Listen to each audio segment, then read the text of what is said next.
Number 1 Odisha news channel को आपण मानक स्वागत। जदि आपण सब्सक्राइब करना ताहले प्लीज सब्सक्राइब कर दियंतु। सिनेमा जगत पर 2017 खूब मंगलमय रही।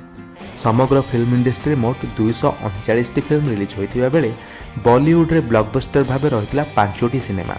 2018 केतक हाई बजेट सिनेमा रिलीज होगा जाऊँगी। सिनेमा गुड़ी को नहीं अनेक प्रश्नबाजी सृष्टि होती, कारण किसी सिनेमा सुपरहिट होगा नहीं आशा संचार होता बेले किसी सिनेमा फ्लॉप होबार संभावना रही। तेबे एभली एक सिनेमा हूँ 2.0 जहाँ 450 कोटी टंका बजेट निर्माण होती।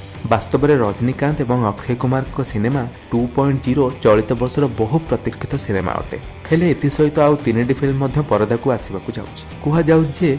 एही मेगा बजेट फिल्म एथिरे प्रभावित होबाक जाउछि। तेबे पूर्वरु अक्षय अभिनीत सिनेमा पैडमैन एहार एक बड़ कारण पलटिछि। आउ जहाकु चलित मास रिलीज करिया कथा मात्र फिल्मटी को अप्रैल रिलीज करा जिबा नै घोषणा करा जाउछि। तेबे रजनीकांत को फिल्म सामने रे बाघी 2, मणिकर्णिका, एवेंजर्स इन्फिनिटी वार 27 अप्रैल रे रिलीज हेबो। एही सब सिनेमा गुडी को खूब दमदार रहियो बोली आशा करा जाउछि।